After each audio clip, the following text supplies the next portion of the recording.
Meus amigos, hoje é domingo e eu quero assistir com vocês os melhores vídeos da semana, principalmente para você que perdeu algum conteúdo aqui no nosso canal. Então pega a sua água, o seu café, fique bem confortável aí, porque eu tenho certeza que você vai rir bastante com esses jornalistas esquerdistas sendo desmentidos e passando aquela vergonha de sempre ao vivo. Vamos assistir esses vídeos aí junto comigo. Meus amigos, no nosso vídeo dessa sexta-feira eu separei aqui um debate bem legal para assistir com vocês aqui entre o Caio Coppola e o Zé Eduardo, debate esse que a gente está acostumado a assistir aqui no canal, mas hoje eles abordam um tema muito interessante, que é a questão da popularidade do Lula e a relação com o Congresso. Isso é muito relevante e é um debate muito legal que eu quero assistir aqui junto com vocês e, claro, fazer alguns comentários, tá bom? Não se esqueça de vir aqui embaixo e também deixar o seu comentário, a sua opinião sobre esse debate. Vamos lá, pessoal. Caio, agora a gente quer te ouvir. Será que nessa dinâmica, como o Cardoso disse, vale também a lógica do fale bem ou fale mal, mas fale de mim, né? Lula vai conseguir melhorar sua relação com o Congresso? Olá, Basílio. Olá, doutor Zé Eduardo. Saudações à nossa audiência. Olha, é muito improvável que o Lula consiga melhorar a sua relação com o Congresso de forma significativa. Isso porque o Partido dos Trabalhadores não tem mais a chave do cofre da mesma maneira que antes. Quando a gente olha em retrospecto, nos seus primeiros governos, com o Mensalão, com o Petrolão, o PT engendrou grandes esquemas de corrupção e lavagem de dinheiro que envolviam aí o suborno de parlamentares e o financiamento ilegal de campanhas. Esse era aquele mecanismo perverso que garantia a perpetuação dos aliados do PT no poder e uma boa relação com as partes e os partidos beneficiados pelo esquema. A partir da revelação desses escândalos e da sensibilização da opinião pública, a origem ilícita desses recursos foi substituída por verbas bilionárias do próprio orçamento. É uma dinheirama que agora é destinada ao fundão eleitoral, a gente está falando aí de cerca de 5 bilhões, e as emendas parlamentares, que são cerca de 50 bilhões. Não à toa, aqui de cada 10 deputados, 6 são reeleitos e, em média, eles têm acesso a 7 vezes mais recursos públicos para bancarem seus gastos de campanha. E é claro que isso vicia o processo eleitoral, é claro que isso machuca a nossa democracia, mas, infelizmente, nada disso é ilegal e o Poder Executivo é obrigado, por lei, a fazer a maioria desses pagamentos, o que tirou o poder de barganha do Poder Executivo, antes acostumado a comprar apoio político muito mais barato e com dinheiro aí de origem bem duvidosa. E aí, sem conseguir agradar o Congresso com mais verbas e diante de uma queda na sua popularidade, Lula e companhia passaram a colecionar essas manchetes negativas, como as publicadas hoje pela CNN referentes à pesquisa Quest, que avalia aí o humor do parlamento em relação ao governo. Trago algumas aqui para o nosso espectador. A avaliação negativa do governo Lula entre deputados sobe 9 pontos e chega a 42%. A avaliação positiva cai de 35% para 32%. A relação do governo Lula com o Congresso é negativa para 43% dos deputados e positiva só para 22%. Para 52% dos deputados, Brasil está na direção errada, para 38% na certa. Índice negativo subiu 10 pontos percentuais desde agosto. 55% dos deputados dizem que política econômica está na direção errada.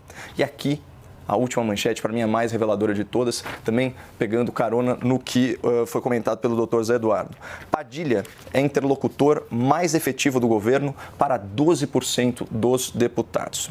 Vamos parar aqui um pouco. O senhor Alexandre Padilha, homem de confiança de Lula da Silva, é o ministro das Relações Institucionais. Portanto, ele é o responsável direto pela articulação política entre o governo e o Congresso. Então, por que será que somente 1 em cada 10 deputados o enxerga dessa maneira?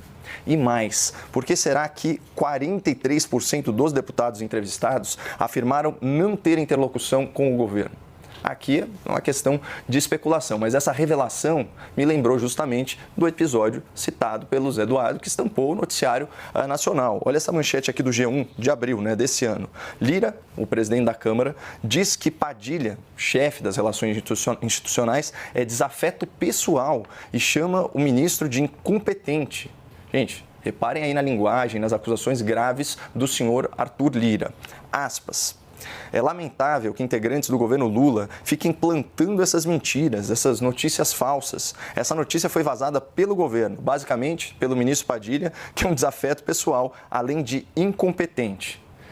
Claro que a opinião do presidente da casa não reflete necessariamente a opinião dos seus pares. Contudo, a Quest nos revela que o ministro Padilha não goza do status de interlocutor que a sua posição exigiria.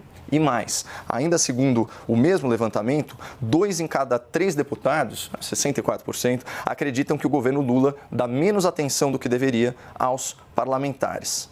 E aqui o que chama atenção é que um governo eleito há tão pouco tempo veja a sua popularidade se derreter tão rápido, tanto nas ruas quanto no Congresso. Parece que o Lula frustra as melhores expectativas dos seus apoiadores, enquanto confirma os piores temores dos seus críticos. Deixa eu só fazer uma pausa aqui para comentar, pessoal. Tem muito debate para a gente assistir ainda, mas é muito interessante esses dados que o Caio trouxe, né? No sentido negativo da relação do Congresso com o Executivo, com o governo Lula. De fato, né, essa ideia eu sempre denuncio aqui para vocês, sempre trago essa análise, essa ideia de que o Lula sempre teve uma boa relação, sempre soube fazer uma boa articulação aí com o Legislativo. Essa é uma ideia falsa. Tanto é que eles se dobraram a escândalos bilionários de corrupção, né, para se manterem no poder, obviamente, porém também para ter uma boa relação com o Congresso. Eles nunca apostaram em outra coisa que não seja comprar, seja através de dinheiro mesmo, ou através de cargos, né, influência, os parlamentares, né, o legislativo. Então ele nunca teve uma habilidade para lidar, né, com o legislativo. Foi sempre na base da compra, seja uma compra ilícita, como foi o caso do mensalão, seja algo lícito, por exemplo, orçamento, direcionamento de verbas, né, as emendas PIX, ou os cargos, né? Eu estava assistindo um vídeo ontem e até o União Brasil, aparentemente, né, já está com o pé atrás de ficar na base do governo. E o União Brasil, que teoricamente, né, é um partido que tem gente de direita, gente de esquerda, mas eles têm 3 ministérios dentro do governo Lula. Então o Lula só conseguiu que o partido em si, não todos os parlamentares, mas o partido em si fosse base dele, distribuindo, né, a esmo aí ministérios.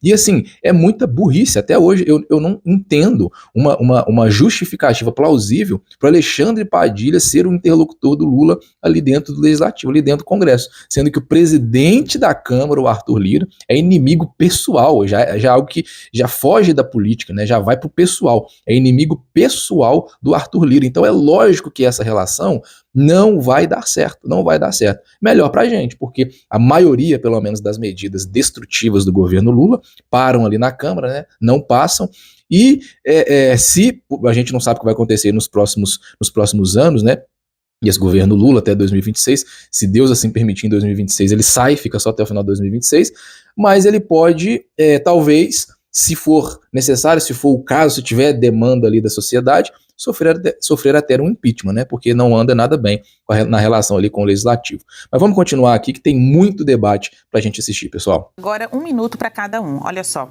Lula tem força para aprovar os projetos que são prioritários, né, de interesse do Palácio do Planalto, vendo aí um Congresso um tanto avesso à figura do governo Lula e do seu principal articulador político, como bem pontuou o Coppola, Alexandre Padilha. Vou começar pelo Cardoso. Tá bom. Veja, Basília, em primeiro lugar, eu quero ressalvar a figura do ministro Alexandre Padilha. Ele é um homem competente, eu o conheço pessoalmente. Agora, o cargo que ele ocupa é um dos mais difíceis da República, porque ele mexe com insatisfações permanentemente, porque as negociações nunca são aquilo que os parlamentares efetivamente desejam. Então, é um cargo que implica num desgaste, como nós estamos vendo aqui agora. Eu não posso dizer que seja um erro de articulação política dele. A instabilidade do Congresso e as formas que, por vezes, os governos têm que conseguir maioria, são uma realidade na União dos Estados Federais e dos municípios.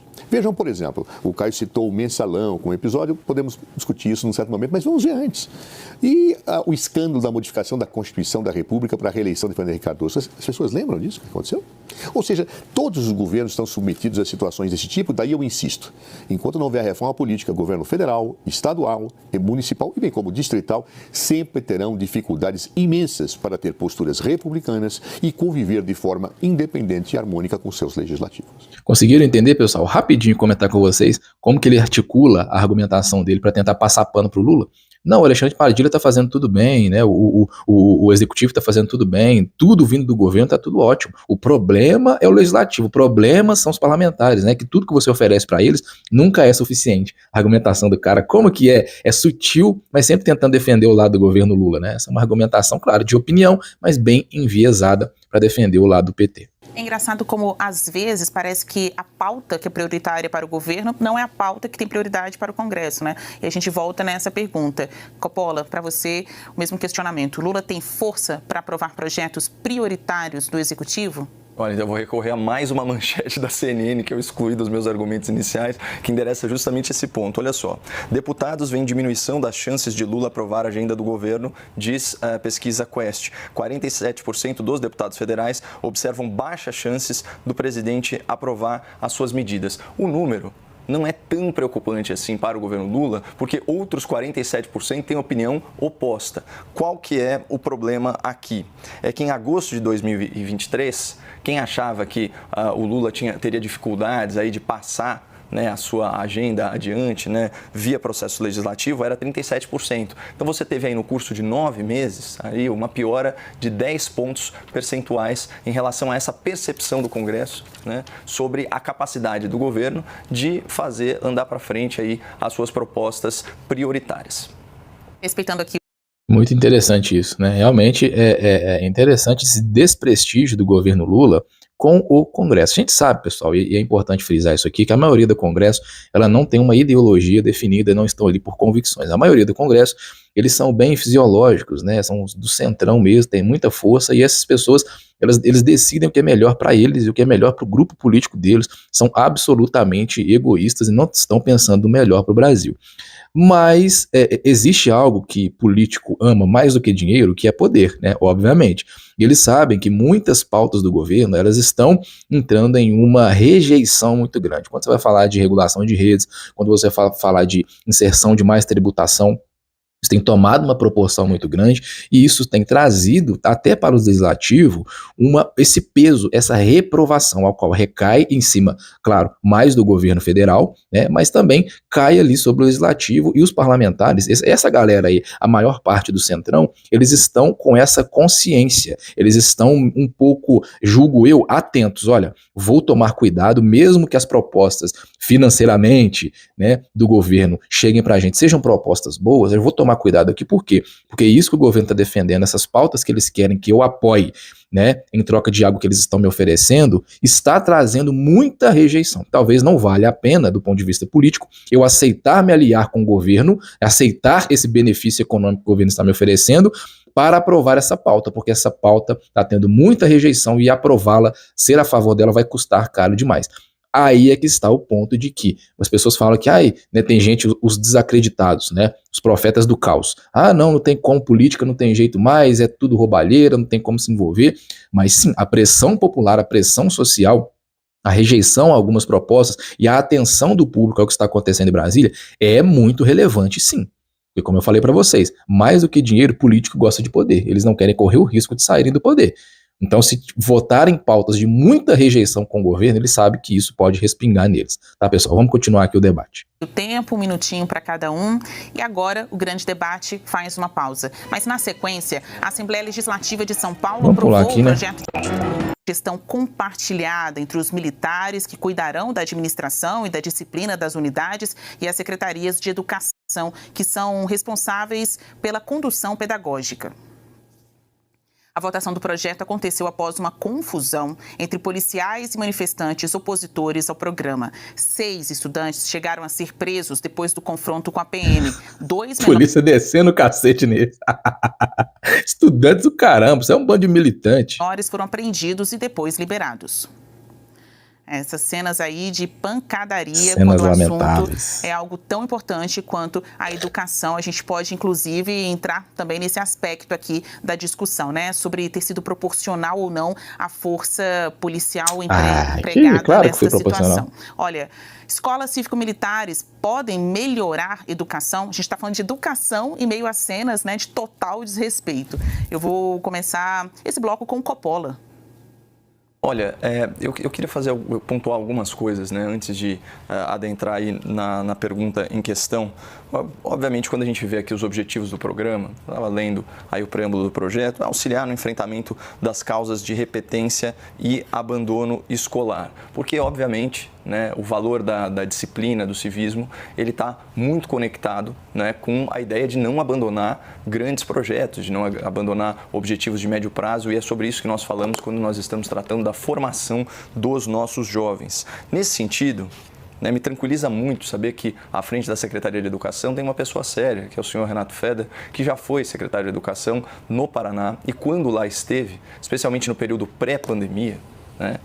Desenvolveu aí, inclusive com inovações tecnológicas, programas que deram um verdadeiro salto na educação paranaense, né, no sentido de evitar a evasão escolar. A gente está falando literalmente, eu até compartilhei esses dados na CNN à época, de milhares, dezenas de milhares de alunos a mais frequentando as aulas naquele estado. Então, saber que ele, de certa forma, está envolvido nesse projeto ou endossa isso, me tranquiliza sobremaneira e me faz acreditar, inclusive, não só na viabilidade, mas na pertinência do que está sendo proposto. Outra coisa é o caráter democrático, não só do processo que levou à aprovação dessa lei, a gente está falando aí de uma ampla maioria na Assembleia Legislativa de São Paulo, mas também na forma como essas escolas vão ser instituídas. Porque é importante frisar que elas dependem do voto da comunidade escolar, pessoal. A gente está falando aqui de pais e mestres e alunos. Então, não se trata de algo que vai ser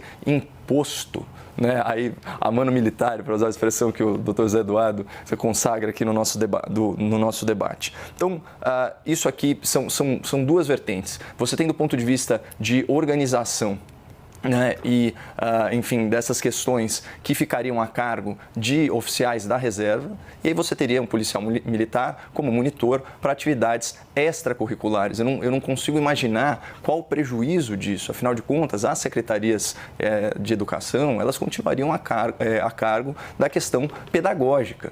Então, o elemento que seria trazido é um elemento benéfico, inclusive para novas gerações, que é a questão da disciplina. Poxa, o poeta, com toda a sua sensibilidade, falou para nós, disciplina é liberdade. E, de certa forma, é mesmo. Na disciplina você vai encontrar aí as ferramentas para depois enfrentar a vida, né, com muito mais altivez, muito mais capacitado. Isso não significa tolher a criatividade, o senso crítico. Eu acho que muito da oposição a esse projeto vem de preconceito. E quando a gente olha objetivamente para outras instituições de ensino, né, vinculadas aí às Forças Armadas do país, a gente vê ambientes de excelência, né? Eu vou pegar aqui do ensino superior, mas não só a Academia das Agulhas Negras, mas a gente pode citar, por exemplo, o IME, né, o Instituto Militar de Engenharia, a gente pode citar o ITA, o Instituto de Tecnologia da Aeronáutica, né? Então são instituições de renome, né, fundamentadas nesse valor basilar da disciplina. Pessoal, isso é muito interessante, né? Quero fazer aqui o último comentário para a gente encerrar o nosso vídeo. Mas isso que o cara falou é muito interessante e eu também, como professor, identifico que um dos maiores problemas, pessoal, da educação é justamente a questão comportamental e como a cultura tem influenciado negativamente no comportamento das crianças e dos adolescentes, né? Até a cultura pop envolve muito isso, a cultura atual, né? A cultura contemporânea, onde é muita coisa ruim, muita coisa contra a disciplina, muita coisa contra o respeito à responsabilidade.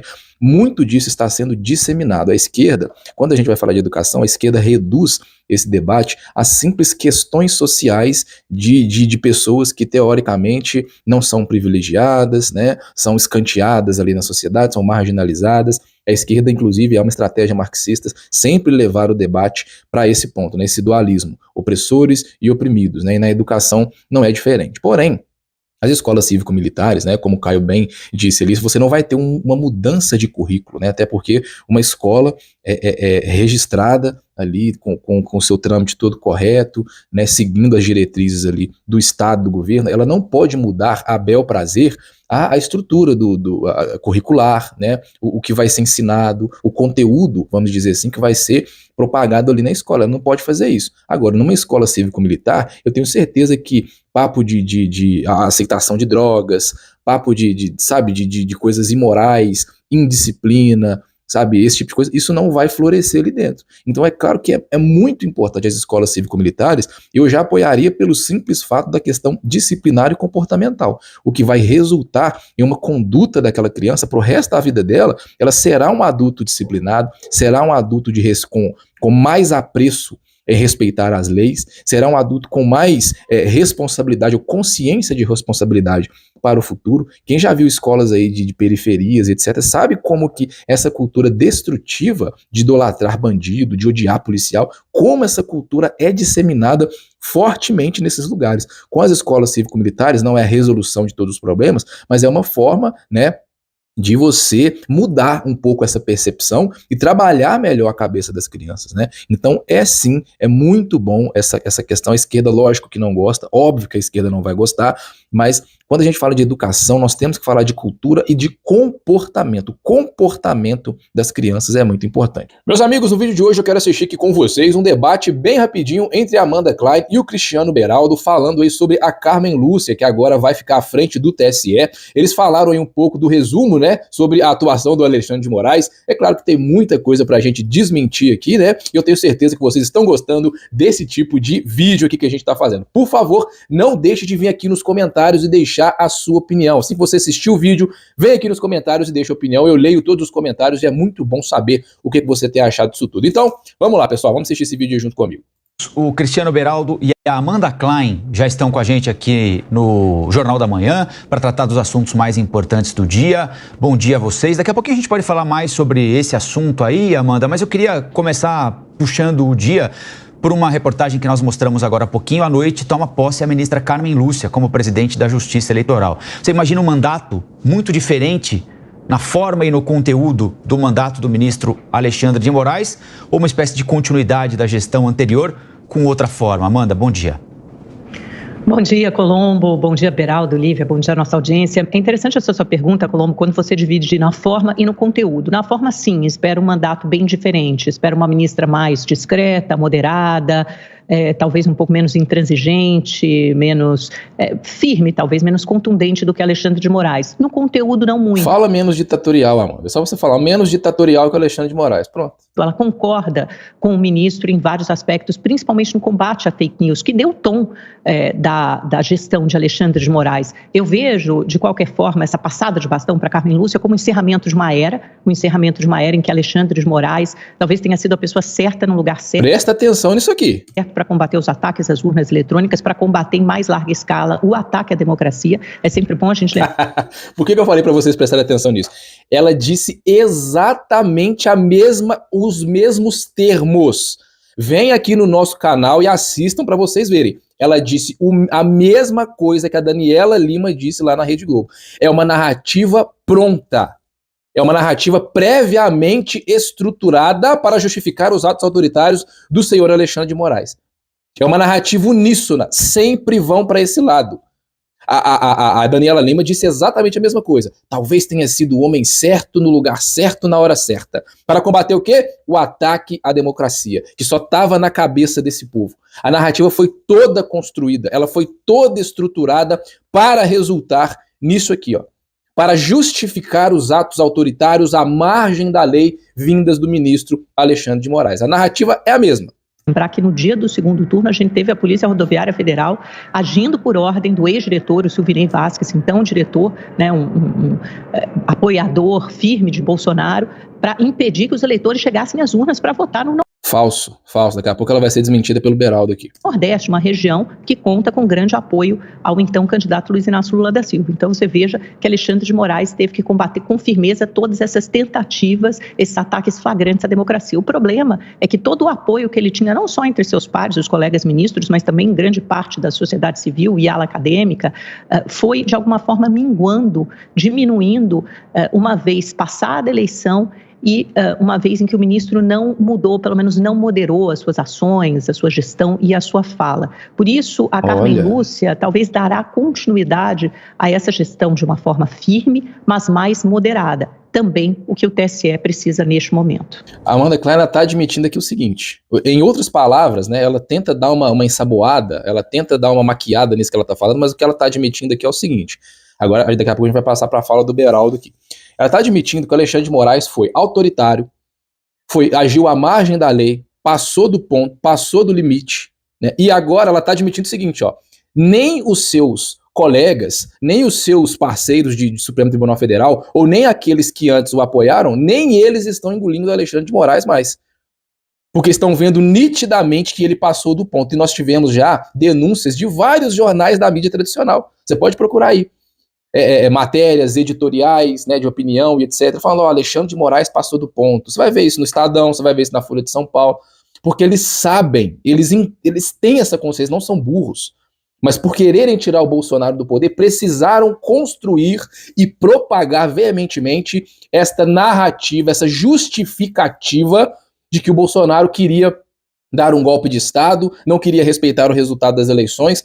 Todas as análises, quando se fala de Bolsonaro, elas vão nesse sentido para quê? Para tornar o Lula, um ex-presidiário, um bandido, tragável. Eles pensam o seguinte, qual é a única justificativa que irá se tornar aceitável colocar um bandido na presidência da República? O único jeito é falar que a nossa democracia está ameaçada. O único jeito é falar que se não for o Lula, é uma ditadura. Então vamos construir essa narrativa de golpe, vamos construir essa narrativa de que se não for ele, a nossa democracia já era, tipo regime militar, você tomando pancada na rua, é você sendo censurado, são os jornais com a polícia chegando lá e dando cacetada em todo mundo para não falar o que não deve, porque só assim, com essa justificativa apocalíptica, é que nós iremos tornar o Lula tragável, aceitável. É só assim. Se não for por essa narrativa, por esse caminho, por essa justificativa, nunca que as pessoas irão aceitar um bandido de volta. E é por isso que todos eles bateram nessa narrativa. Peguem aí, gente, assista o meu vídeo que eu gravei, não sei se foi na quinta-feira, na sexta-feira, da Daniela Lima. Ela fala exatamente o que a Amanda Klein falou, com as mesmas palavras. Porque essa é a narrativa oficial. Agora vamos ver a Amanda ser desmentida aqui pelo Cristiano Beraldo. Pois é, eu queria só fazer um esclarecimento à nossa audiência. Esse caso falado pela Amanda, mencionado pela Amanda da Polícia Rodoviária Federal, essa investigação, seu processo ainda está em andamento. Então, é importante que não se chegue a conclusões antecipadas, porque até onde me consta, no Brasil, a gente precisa esperar terminar o processo, a decisão final do judiciário para saber se houve efetivamente culpa ou não das pessoas que estão sendo acusadas. Dito isso, voltando... Pois é, vamos comentar esse ponto aí que é importante. A Amanda Klein falou que a Polícia Federal estava impedindo as pessoas de votarem. Primeiro que isso é uma fake news, tá, Amanda? Se você fosse julgada pelas fake news, se você caísse no filtro do Xandão, você iria sofrer uma censura ou seria incluído em inquéritos ilegais, né? Porque, como o Beraldo disse, primeiro que você nem chegou à conclusão da investigação. Né? Segundo, quando o Silvanei Vasquez foi preso, ele foi preso, por exemplo, à margem da lei, sem o devido processo legal, sem você... vocês lembram que agora só pode prender após todo o trânsito em julgado. Não havia nem o início da investigação direito, haviam só suspeitas, fortes indícios, inclusive estava estudando isso antes de gravar aqui para vocês, né? Quando o Silvanei Vasquez foi preso, foi assim. E outra, quando ele foi preso, ele nem, diferente da Lava Jato, por exemplo, que os caras eram presos e faziam delações, etc, e culpavam, deduravam, vamos dizer assim, um monte de gente, uma galera, o Silvanei falou, não vou fazer delação premiada nenhuma. Por quê? Porque eu não sou culpado. Não tem dessa de fazer delação, não. Recuso prontamente fazer delação. Né? Agora, vamos olhar lá para a situação do Nordeste. Gente, eu falo isso aqui e eu bato nesse ponto aqui, mas de forma com ímpeto, porque eu já vi com os meus próprios olhos isso. Não foi um relato que me contaram. E isso acontece principalmente em regiões mais pobres, regiões de interior, como infelizmente é o caso da maioria do interior lá do Nordeste, que é mais pobre. Sabe o que acontece muito? Compra de votos. Isso acontece demais. E a polícia tem que ficar atenta a isso mesmo. Foi isso que aconteceu nesse segundo turno aí da Polícia Federal investigando esses lugares. Não tem como você impedir de votar. Não houve um empecilho. Isso que a Amanda fala é falso. Não houve um empecilho para essas pessoas votarem. Elas puderam ir votar tranquilamente. O que houve foi uma investigação, porque nesses lugares se tem muita compra de voto. Muita compra de voto. Eu não sei se você já me ouviu falar desse relato aqui. Nas eleições de 2020, eleições municipais, Elias, parei um grupinho de pessoas e chamei a atenção, xinguei eles, porque eles estavam comprando voto, tirava dinheiro do bolso, na mão, assim, com o santinho do candidato, comprava voto das pessoas no meio da rua comprando voto.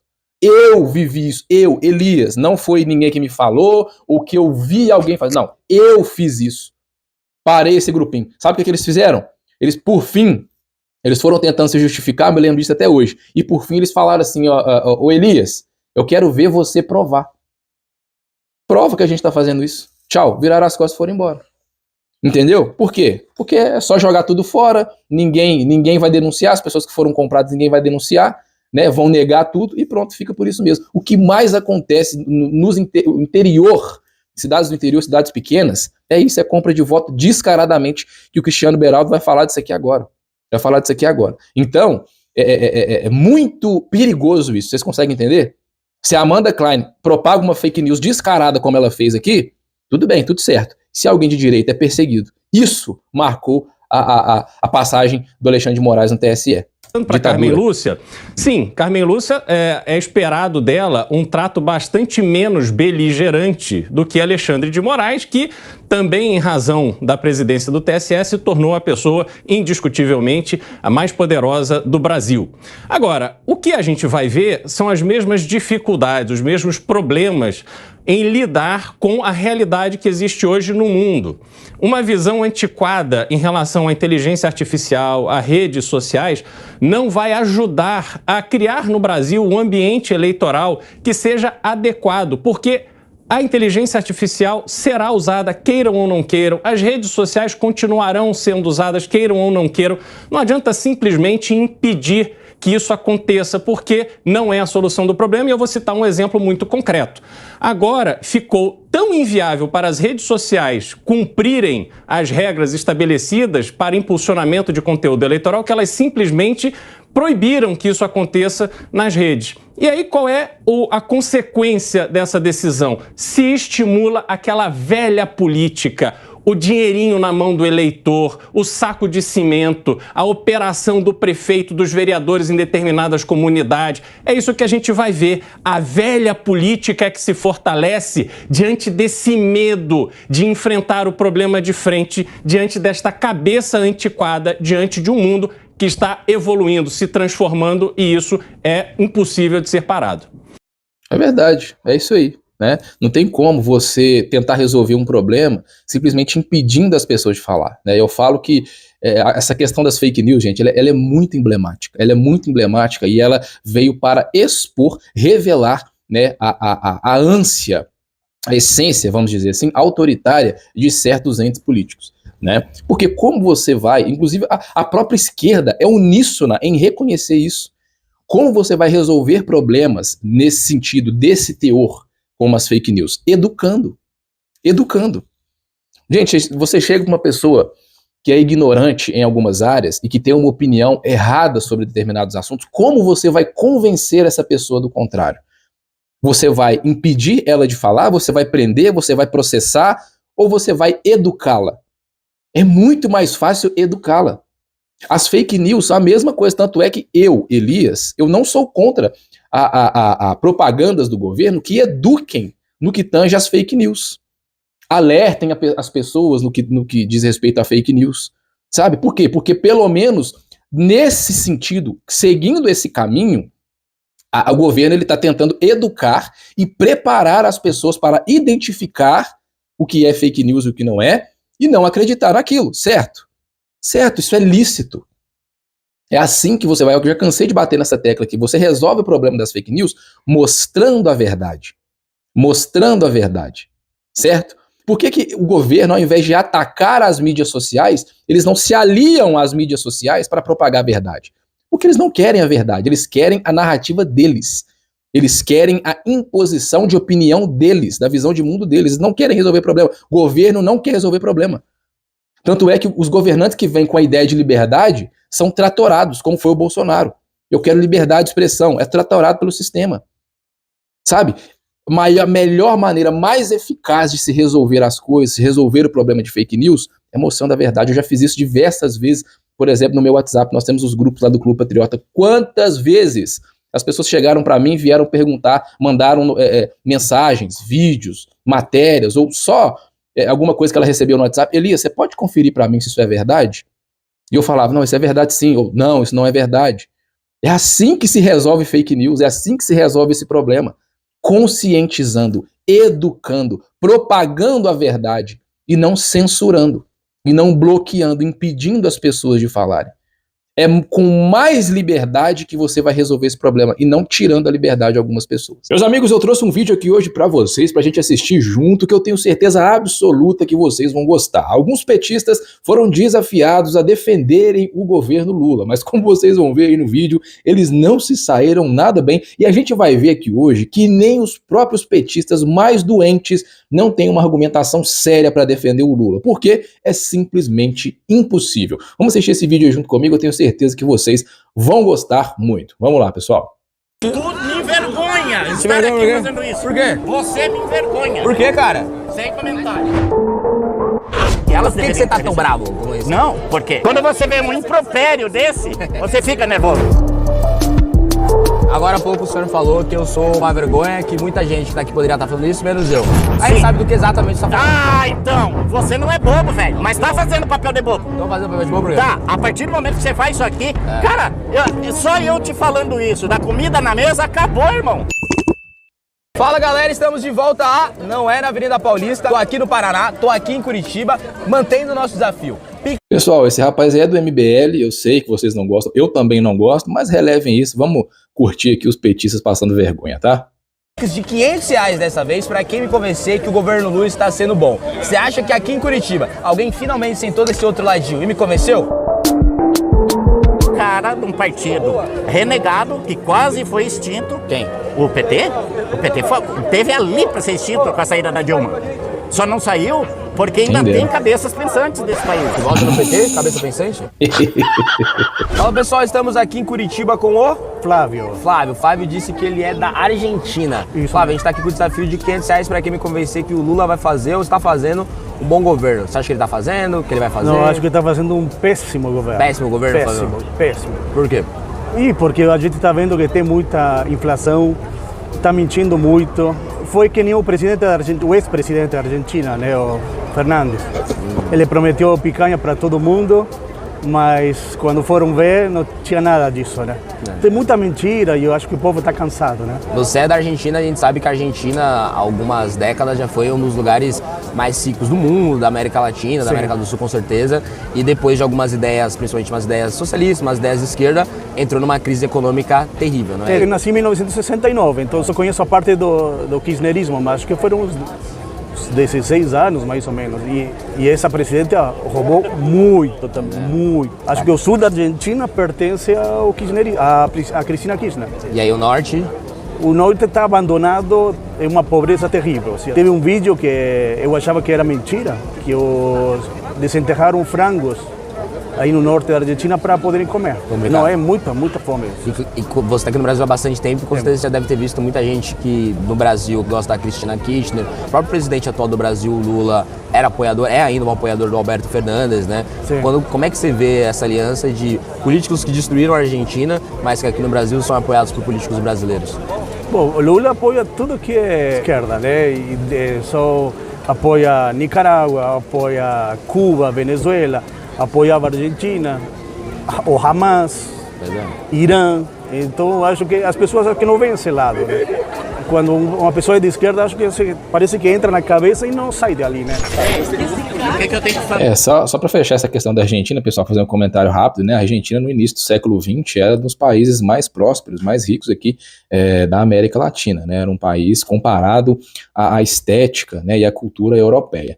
E aí depois do peronismo, né, lá do Perón, que aí eu me confundo um pouco, não sei se foi na década de 40 ou década de 50. O peronismo se comparava muito ao getulismo, né, a Getúlio Vargas aqui no Brasil, né, que é aquilo que eu sempre denuncio aqui, que é aquele desenvolvimentismo populista, né? Você usa a máquina pública, torra dinheiro da máquina pública para fazer medidas somente para ganhar popularidade. Isso é muito prejudicial. E aí o Perón, né, caiu nas graças do povo, aquela coisa, só que foi destruindo, né, foi degradando a economia da Argentina. E quando chegou já no kirchnerismo, aí já nos anos 2000, né, eu não sei, teve o Nestor Kirchner e a Cristina Kirchner, né? De datas aí eu não vou ser muito bom nisso, é muita data para guardar. Mas aí eles acabaram de destruir mesmo de vez a economia da Argentina, né? E aí os últimos anos com o Alberto Fernandes só foi digamos que a cereja do bolo da destruição econômica da Argentina. E agora o Javier Milei está tendo que consertar tudo lá, inclusive está se saindo muito bem. Se você nos segue aí nos grupos, se você está no grupo do Clube Patriota, que o link está aqui na descrição, caso você esteja vendo pelo YouTube, eu mando notícias lá sempre direto, eu mando notícias da Argentina, do Javier Milei lá, que está consertando a economia. Mas vamos lá. Você pode convencer? Me convenceu, não sei. Você votou no Lula? Sim, com certeza. Bora bater esse papo aí, então. Comida na mesa, Vamos esse é o discutir melhor convencimento. Vamos discutir isso? Pra que discutir isso? Não discute isso. Vamos não, discutir? Isso não cabe discussão, isso é realidade. Cabe sim. Vamos É falar aqui. realidade, irmão, é realidade. Vamos discutir? E tu me envergonha estar vergonha por aqui quê? fazendo isso. Por quê? Você me envergonha. Por quê, cara? Sem comentário. O resto em volta diz isso. Chega aí, irmão. Comida na mesa, maluco. Chega aí, chega aí. Picanha e cerveja. Picanha! Nossa, que vergonha. A picanha não é aquela com gordura. Não, e o pessoal de trás que tá gritando aqui tá debochando dele, nem tá nem percebendo. Chega aí. Vem comigo. Bora. Vamos lá. Comida na mesa, irmão. Calma. Tem a gravação, tem as regras. Calma aí. Comida na mesa. calma. Comida na mesa do pobre. Como que é seu nome? Moisés. É, Moisés. O que você tá falando que tem comida na mesa do pobre? Sim, a minha esposa é dona do restaurante, tá ali. Ela é? Dona do restaurante. Mas, Moisés... Eu tenho os pedintes normais, carrinheiro, noia, 10 desses todo dia. Só que além desses 10 desses todo dia, eu tinha mais 10 tiazinha, que chega lá, ela quer dignidade. Então ela não queria pedir, ela me levava R$2. E ela saía de lá com a marmita dela. Tá entendendo? Porque eu sabia que isso era questão de tempo, nós ia tirar o genocida do lugar. Ia botar o cara que pensa em pobre, velho. Quem é esse? Desenrola. Bolsonaro, tá bom, Bolsonaro, é isso. Fala comigo. Ele pensa muito em pobre. Pobre comigo. não usa joia, irmão. Fala comigo aqui, fala comigo. Pobre não usa joia, irmão. Mas, por exemplo, agora há pouco o senhor falou que eu sou uma vergonha, que muita gente que tá aqui poderia estar falando isso, menos eu. A gente sabe do que exatamente você tá falando. Então, você não é bobo, velho. Mas tá fazendo papel de bobo. Tô fazendo papel de bobo. Tá, a partir do momento que você faz isso aqui, cara, só eu te falando isso, da comida na mesa, acabou, irmão. Acabou. Olha, esse cara aqui, ele representa exatamente o estereótipo que nós temos na nossa cabeça do que é um petista, né? Ele não argumenta com razão, ele não respira fundo, ele não traz uma argumentação sólida provando que as políticas do PT são boas. Ele fica falando comida na mesa, como se isso por si só resolvesse todos os problemas do mundo, quando a gente sabe que não resolve. Para você ter uma comida na mesa de forma sustentável, né, e constante, principalmente na mesa dos mais pobres, que eles dizem tanto se preocupar, você tem que ter uma economia sólida, uma economia saudável, uma economia que se sustenta no presente, por óbvio, mas também para o futuro, porque não adianta nada você colocar comida na mesa do pobre hoje ao custo de colocar em cima dele uma inflação galopante, exorbitante, um aumento de preço exorbitante para o futuro. Então, assim, e você vê que, olha só, perceba o jeito que ele está respirando, como ele está ofegante, como ele está gritando, como ele fala por cima do Guto aqui, e ele só quer argumentar em algo mais emocional, em algo mais com fígado, não com a racionalidade. Isso é o exemplo perfeito do que é um petista. Argumentos contrários a isso. Como? Aonde? Posso? Não, peraí, tu tá falando com um cara que ele vende comida. E que tá te trazendo um fato pra você que talvez você não saiba. Não. A mulher falando, mas vem cá, o senhor tá muito nervoso, é exatamente isso. Fica nervoso. Quando você vê um impropério desse, você fica nervoso. Sério, vamos colocar umas regras. Impropério. Vamos colocar umas regras na nossa conversa? Quando você fala, você viu que eu não tô te interrompendo. Quando eu falar, eu posso Pode. interrompido. Não. Tinha muita velhinha que ia lá com R$2, pedia uma marmita. Essa velhinha não tinha direito a um auxílio do governo? Acho que deveria ter. Sim, porque 30 mil militares... Sim, tinha direito. Como teve. A gente teve auxílio emergencial, que deu auxílio para milhões de pessoas no Brasil inteiro, né? Vocês sabem muito bem disso, foi uma marca aí do governo Bolsonaro, e também teve do Bolsa Família. O Bolsa Família não deixou de existir no governo Bolsonaro. Inclusive agora no início do governo Lula, o Lula passou um pente fino, né, para tirar do Bolsa Família as pessoas que não tinham direito de receber o Bolsa Família, que talvez estavam fraudando ali de alguma forma, o que eu acho certo, que fica um elogio pro governo Lula, tem que fazer isso mesmo, né? Aí, olha só o que ele vai falar aqui. Eles tiveram auxílio do governo, você sabe disso? Acho absurdo. Tá. E por que a velhinha não tinha? Deveria ter. Entendeu? Então eu sou advogado. E tinha, a velhinha tinha. A velhinha tinha. Qualquer pessoa, principalmente nessa situação de rua, de uma situação econômica drástica, grave, ela pode procurar a prefeitura, né, a assistência social aí da prefeitura da cidade da pessoa e ter um auxílio desse, um Bolsa Família e tal. Isso nunca acabou. Eu sou advogado. Então eu fui trabalhar para essas velhinhas, para elas voltarem a ter o direito dela. Você está precisando de um auxílio do governo? Ligue agora mesmo para Dr. Moisés, o advogado do Bolsa Família. Que vergonha! Supostamente. Hoje essas velhinhas não estão mais lá. Elas não vão mais lá com os R$2. Algumas até vão, logo que no início do mês, elas vão com o dinheiro normal da marmita. Porque elas estão recebendo então o auxílio do governo. Do governo, porque elas tinham direito. Só que esse direito foi tolhido para o militar vir a ganhar. Isso é falso, gente. É falso. Nunca existiu isso. Eu não sei de onde esse cara tá tirando isso. Nós deixamos de pagar o Bolsa Família para pessoas mais pobres para pagar um suposto auxílio a militares.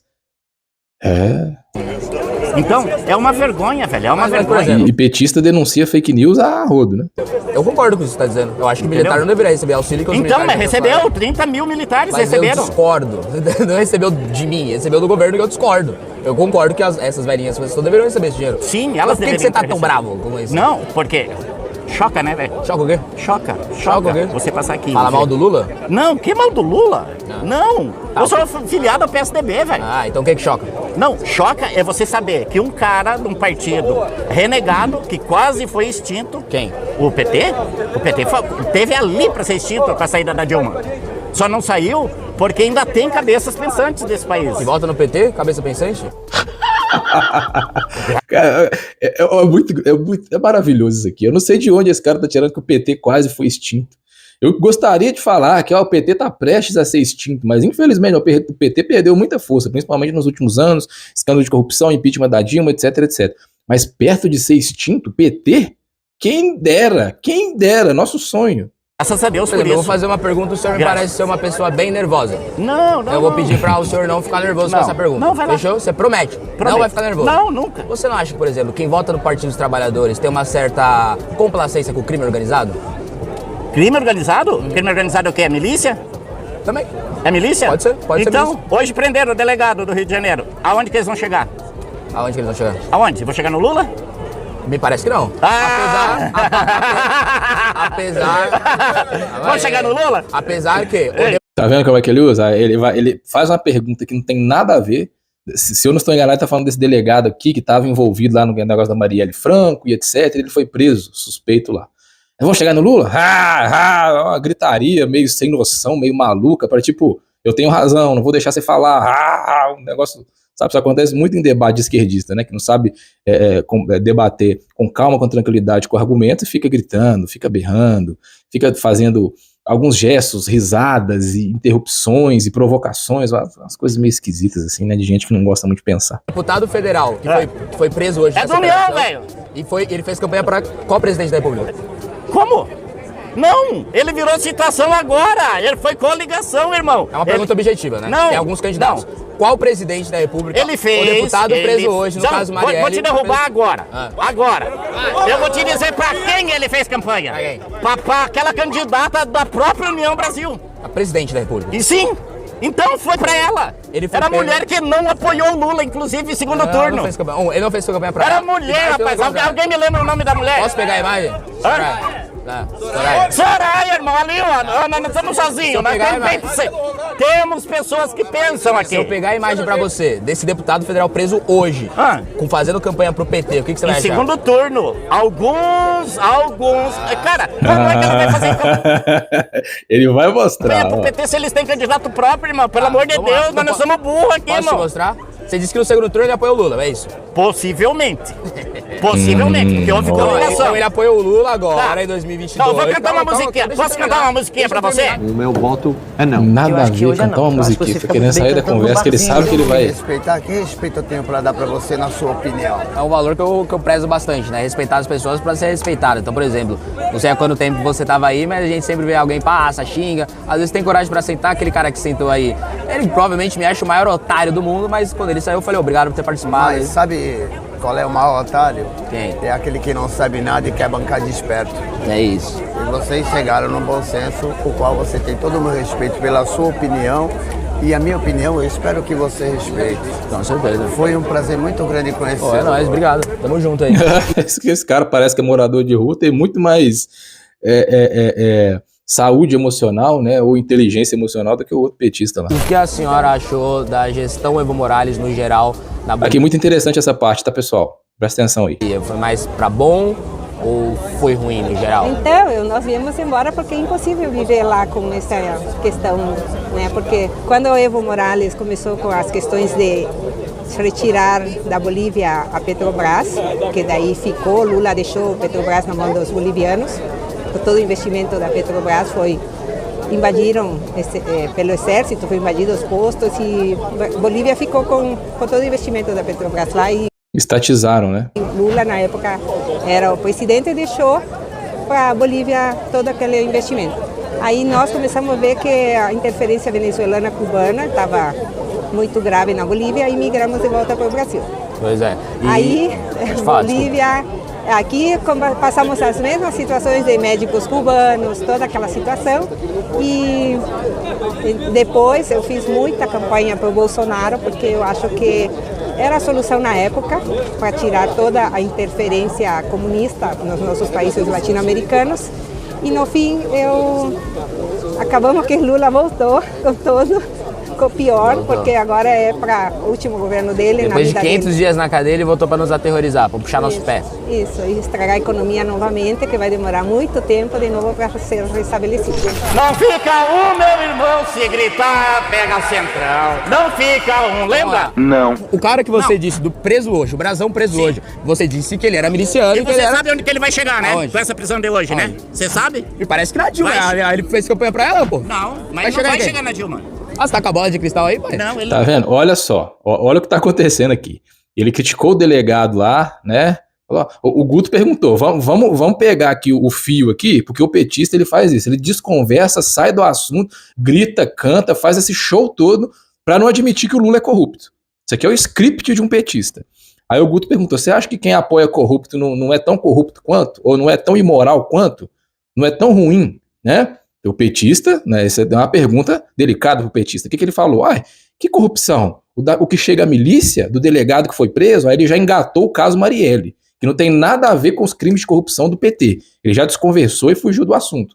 Aí o Guto tá mostrando aqui que acho que é o Chiquinho Brazão, né, que foi preso lá, o deputado, etc. Falou, olha, esse cara fez campanha pro PT. Aí o cara tá desconversando, tá gritando, tá berrando, tá cantando, tá mudando de assunto, é isso que ele tá fazendo. Não tem, é o que eu falo pra vocês, gente. Senta pra argumentar com o petista. Não tem saída se não for desse jeito aqui, ó. Desse jeito escandaloso, ridículo, esse papelão que ele tá passando aqui. Não tem condição. É só no grito, no berro, sabe, na ironia, no não pensar. O petista, ele só consegue defender o PT se recusando a refletir sobre os fatos. Não tem jeito. Não vai chegar na Dilma, nós sabemos onde que vai chegar. Não posso, cara, sou advogado. Eu sou legalista. Só a pergunta que eu falei de que se você acha que quem vota no Partido dos Trabalhadores tem complacência com o crime organizado. Nada a ver. Então tenho complacência com um prato de comida na mesa do pobre. Posso colocar alguns pontos? Só isso. É só isso que importa, né? É só isso que importa. Se os escândalos de corrupção não importam, o saque aos cofres públicos, às estatais não importam, né? As políticas públicas erradas, financeiramente destrutivas, não importam. O que importa é um dia lá você ver um pobre comendo alguma coisa, né? E pronto. Um dia você colocou um prato de comida lá no pobre, ele come. Cara, é o maior desrespeito. Eu falo pra vocês, políticas de esquerda desrespeitam as pessoas mais pobres. Posso colocar alguns pontos? Não. Só fugindo. Perguntei. Você é político, cara. Político. Cara, tem um bando de retardado defendendo o Bolsonaro até hoje. Eu não defendo. Então, eu vou discutir com você se você é político e tá aqui com uma placa dessa. Que é o problema da placa? Defendendo um cara que falava mal da... Olha lá, ó, aqui, ó, tá colocando aqui assim, ó, imposição de narrativa, tá vendo? A técnica avançada, isso aqui é técnica de debate, entendeu? O que é imposição de narrativa? Ele impõe até no volume, na forma, na expressão corporal. Olha aqui como tal. O Guto tá sentado, isso aqui é muito importante analisar. O Guto sentado, tentando perguntar, tentando questionar, ele muda o assunto o tempo todo, ele grita o tempo todo, ele fala em cima, ele interrompe e tenta se impor, até com os trejeitos físicos, usando trejeitos físicos para tentar impor a opinião dele e a narrativa dele. Isso acontece demais em debates informais. É por isso que você tem que saber conversar com políticos, com outras pessoas aí. Debates formais, tem um mediador, tem uma pessoa ali que fica controlando. Mas debates informais, ou seja, o cara tá na rua conversando com o povão, isso acontece demais isso, tá? Tua raça, irmão. Que cara? Eu tô defendendo quem? Como não? Mas quem que eu tô defendendo? Quem que eu tô defendendo aqui? Como não? Se você Quem que tá eu tô atacando defendendo? esse aqui, foi Lula. o único cara que teve peito pra tirar o genocida do poder, irmão. O que tem a ver com o peito dele? Tem que ver o peito dele e a Janja, não tem nada a ver com isso. Vocês lembram, né, presidente Lula, também conhecido como meu marido e tal? O quê? Que o Bolsonaro tinha que estar na cadeia? Sim, concorda? Muito tempo. E o Lula, pode estar na cadeia com ele? Não, porque é o seguinte, sou legalista, Peraí. Eu sou legalista. Já. Mantiveram o cara preso. Se você fosse legalista, você estava condenando os atos de autoritarismo do Alexandre de Moraes. Mais de um ano. Não. Mais de um ano, por favor, me 550 respeite. dias. Mais de um ano preso. Você pode sentar ali pra câmera de pegar? Não, peraí. Mais de um ano preso. Peraí. Não se iluda. Mais de um ano preso. Investigaram pai, filho, mãe, tio, sobrinho, cachorro, papagaio, periquito. E cadê uma prova? Uma prova. Eu sou legalista. Vamos lá, de 0 a 10 você quer quantas que eu te dou? Não, uma prova, uma. Não, pode ser mais, mais de um. Manda pro STF. Senta ali, ó. Quem sabe o STF Se você sentar ali, eu posso te mostrar? Não, o STF. Senta ali que eu te mostro. STF não teve uma prova. Uma prova? Prova. Cid de Atibaia não teve nenhuma. Hã? O STF não julgou prova do Lula, que servia para condenar ele. Julgou foi comarca, onde ele foi julgado. Ó. Foi julgado em Curitiba, mas não deveria ter sido julgado em Brasília. Logo, vamos anular todo o processo. Cid de Atibaia não teve nenhuma prova? Cid de Atibaia foi vendido, tem um dono. Tem um dono. Eu sou legalista, documento. Senta ali que eu te mostro. Documento, irmão. Tem o nome do Lula no registro? Mas esse é o crime dele, é ocultação de patrimônio. Se esperta. É ocultação de patrimônio que o cara coloca o nome dele. É um bom político. Como ser humano. É que se eu fosse... Ô, chefe, senta aí. Eu vejo assim com muita tristeza, né? Que a gente tenta defender o certo, defender liberdade econômica, defender democracia, liberdade no geral. Sim. E tem gente que aparentemente gosta de defender o contrário, né? Bom, agora a Argentina mudou de presidente, né? Agora é o Milei, que é um cara mais de direita. Como é que você tem visto o governo do Milei nesses primeiros 100 dias, pelo que eu vi? Bom, eu tenho visto que ele está tentando fazer, espero que na Câmara dos Deputados e no Senado ele consiga passar as ideias que ele tem, né? São ideias muito interessantes, a inflação está caindo, tá? Os valores dos produtos argentinos tiveram que aumentar, mas por quê? Porque no governo anterior estavam congelados. Então, digamos que uma pessoa tinha uma empresa, né?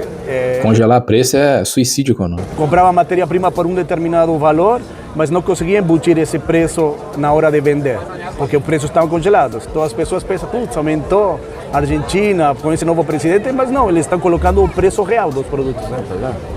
E a tendência mais para frente, evidentemente, é até diminuir, já que o preço ficou congelado. Exatamente. Mas tomara que as ideias passem, né? Eu tô meio esperançoso, né? A gente sabe que tem muita dificuldade, é um kirchnerismo que tá, um peronismo que ainda também tá muito dentro do Congresso, né? Então mesmo que seja um presidente que tem ideias que eu mais concordo do que eu discordo, a trilha que vai ter que trilhar vai ser muito complicada, mas a gente tá torcendo daqui do Brasil. Não, e ele já falou que no mínimo são 10 anos para estabilizar o país. 10 anos, uma década. É muito tempo, muito. Mas vamos cruzar os dedos e... vamos torcer, com certeza. Mas, Flávio, obrigado por ter participado. Obrigado, você. É isso aí, pessoal. Muito interessante esse debate, né? Como eu sempre gosto de mostrar para vocês. Quando você vai questionar um petista, esse cara aí é o principal aí do debate, né? Ele é o exemplo perfeito do que é um petista. Você vai sentar com racionalidade, apego aos fatos, e vamos debater o que aconteceu, o cara não se cria. Não se cria, não tem jeito. Né? Você falar que o Lula... Não teve prova para condenar o Lula. Não, que o Lula tá fazendo um bom governo. Não tem jeito de você defender isso, né? Meus amigos, no nosso vídeo desse sábado, eu quero assistir aqui junto com você um vídeo muito engraçado, ao mesmo tempo muito curioso. É interessante a análise que os nossos queridos amigos militantes da imprensa, né, mais especificamente da Globo, como a Daniela Lima, impressionante a análise que eles fazem das redes sociais, admitindo fraqueza, né, e tentando acusar a direita, a extrema direita, de disseminar o ódio, etc, etc. Hoje tem um assunto muito interessante pra gente falar aqui. Eu quero assistir esse vídeo junto com você e pausar e fazer alguns comentários, porque eu confesso pra vocês que hoje eu não vou resistir. Eu vou ter que pausar o vídeo toda hora pra fazer aqui alguns comentários, tá bom? Muito bom ter você aqui no nosso canal. Por favor, se inscreva, caso você seja novo aqui. Vamos lá, vamos assistir esse vídeo aí junto comigo. Muitos deles recebem muita grana. Cada ataque a um adversário, cada ataque à imprensa vira dinheiro, vira curso. E aí, gente, vocês estão ganhando dinheiro ao atacar a Globo? Vira uma forma de você explicar como se comunicar eficazmente na internet. E aí, eu jogo para uma segunda provocação, porque eu estava falando isso também com a Dani, contando o bastidor do bastidor, né? Em 2018, 2019, eu fui para Brasília, trabalhava na Folha de São Paulo, estava editando, tinha herdado a bomba, o painel. Painel é uma coluna de notas de política da Folha de São Paulo diária mesmo, é de segunda a segunda. De domingo a segunda, de segunda a domingo. Então assim, é basicamente uma grande pedra, né, que a gente carrega com orgulho e gosto. E eu voltei e falei numa reunião do jornal, falando, olha, acho que a gente devia fazer uma pauta, porque virou escandaloso. Você vai nas comissões, não tem ninguém prestando atenção, tá todo mundo assim. 2019 o texto tá lá, chama A Bancada da Selfie, que é a que a gente volta a se referir agora. Para fechar, eu falei que eram 2, mas tem um terceiro ponto, que é, eu percebo que há além de tudo, do dinheiro, da não política como método de fazer política, porque ela chama muita atenção, você tem a like dependência. E eu acho... Que bosta de termo, cara. Like dependência. Fica inventando uns termos para tentar trazer tecnicidade à análise dela. Uns termos que ela inventa do nada aí, da cabeça dela. Meu Deus do céu. Interessantíssimo o fenômeno que aconteceu com um senador que foi ao show da Madonna, né? Senador da base... Jorge Seife. Ultra-bolsonarista, chegou a ser ministro da Pesca do Bolsonaro. Ele foi flagrado no show da Madonna. Isso virou um verdadeiro escândalo. E depois viralizou um vídeo dele bastante alterado, né, nas redes sociais, porque ele não estava suportando as críticas. E ele dizia, eu não votei pelo aborto, eu não fiz nada, eu não traí a direita. Eu só fui no show. E assim, foi minha mulher. Aí acho que ele deu, né, o que foi para acompanhar, para não sei o quê, para nananã. Mas do tamanho, do quanto isso desestruturou o parlamentar. Porque não tem a ver realmente com o trabalho dele. É um ambiente no qual o trabalho... pensa, nem com a ideologia dele. O trabalho não tem nada a ver com o ambiente que o sustenta. O que o sustenta é, muitas vezes, uma pauta paralela, às vezes delirante. Não estou falando do Jorge Seife, mas estou falando desse modo de fazer não política, né? Pessoal, olha só que interessante, né? Você vê que, olha toda a questão estética que envolve isso aqui. Na verdade, o que eles estão criticando aqui?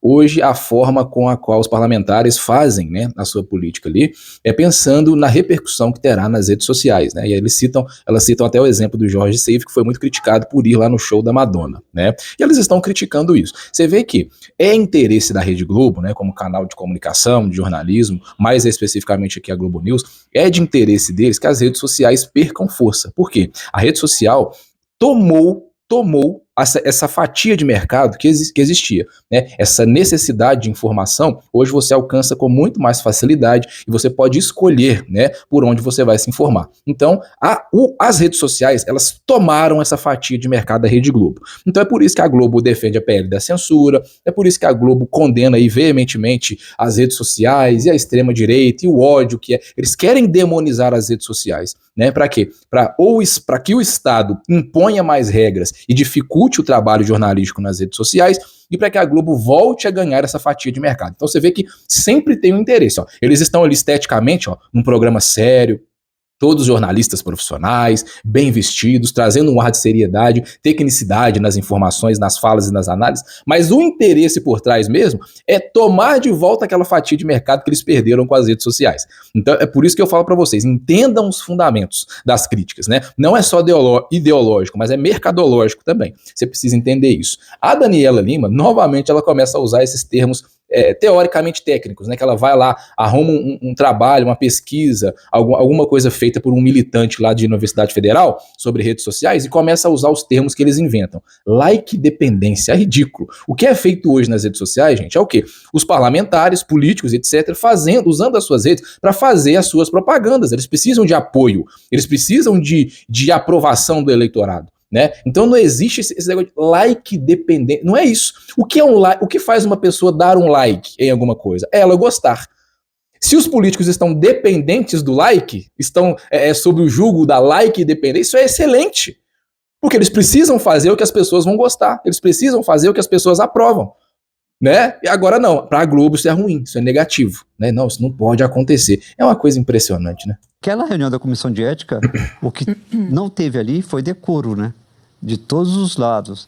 E é muito engraçado que aquela, sabe, essa briguinha ali dentro do Congresso está me lembrando briga de menino, sabe? Que ele fala assim, parte para cima porque sabe que alguém vai segurar. sabe que o segurança vai segurar, só para fazer uma cena, entendeu? Me segura que eu vou. Para filmar, porque eles não vão se engalfiar. Eles sabem disso, porque vai ter gente se separando.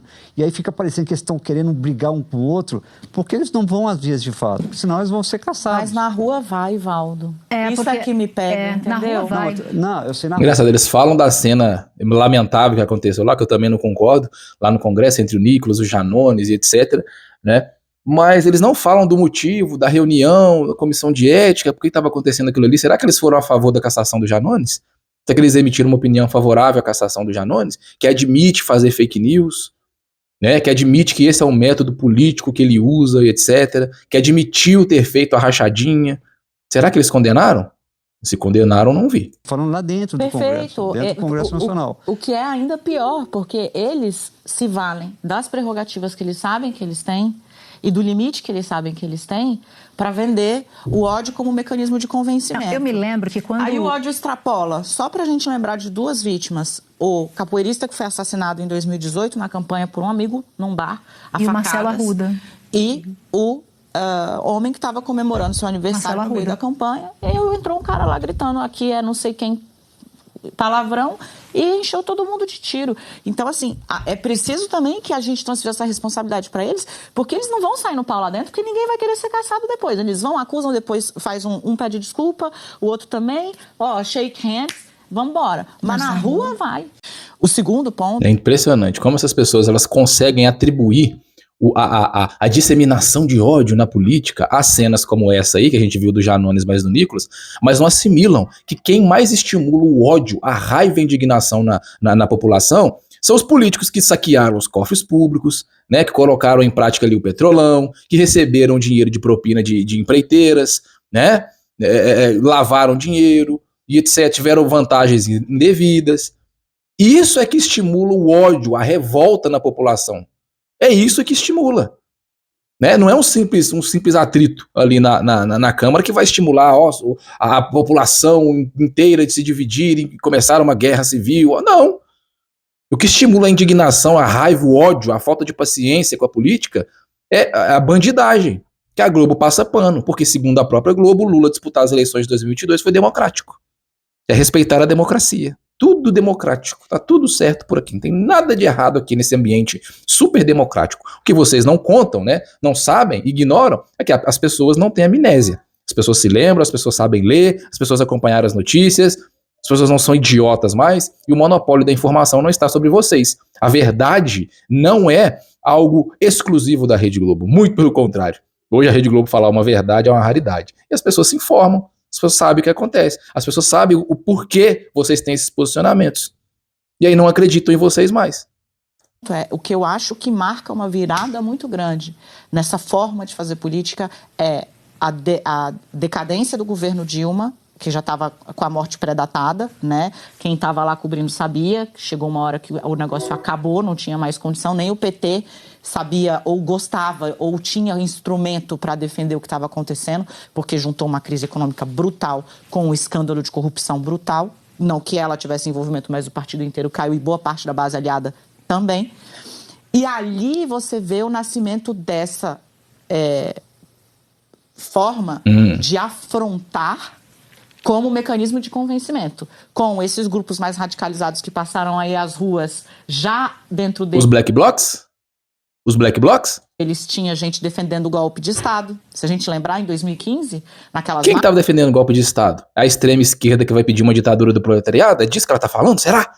Ai, meu Deus. Marchas que começam com a esquerda, 13, depois a direita pega e depois ela é sequestrada por parte da extrema-direita.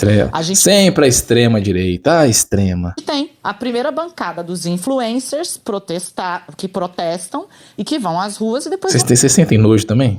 Vão pedir voto e são eleitos. E o impeachment é a grande virada, porque o Bolsonaro vai fazer o discurso exaltando um torturador...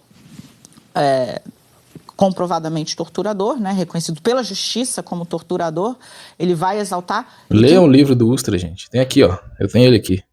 Leiam o livro, Carlos Alberto Brilhante Ustra. Leiam o livro dele. Só vocês leiam o livro. Leiam o livro. Eu não vou nem ficar me justificando, que aqui não é aula de história hoje, né? Mas leiam o livro, pesquisem um pouco da história. Quem está filmando é o Eduardo. E ali é aquele momento em que você tem já. Então, quando ele vai fazer a campanha, em 18, já é toda essa nova lógica. Agora, tanto que eles atribuem aí a de isso. Erundina, porque... Pois é, então é isso, eu acho impressionante isso, gente, eu acho impressionante, sabe? A Globo perdeu o monopólio da informação, perdeu uma fatia de mercado, e eles continuam apostando somente nesse mercado de esquerda, sabe? Se é só uma opinião, se são opinadores políticos de esquerda, como vários outros daí, em vários outros canais, tudo bem, agora eles são imorais, eles são desonestos intelectualmente.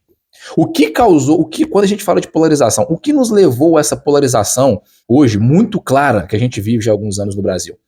O que estimulou isso de maneira mais intensa, de maneira mais forte? Quando os escândalos de corrupção, perpetrados aí pelos políticos que a gente já conhece, começaram a vir à tona. Quando as pessoas estavam afundadas numa crise econômica aqui no Brasil, 2014, 15, 16, e começaram a ver que no mesmo período começou a sair os escândalos de corrupção. Então, enquanto eu estou passando por uma crise econômica, eu estou vendo que políticos roubaram bilhões dos cofres públicos que saíram do meu bolso.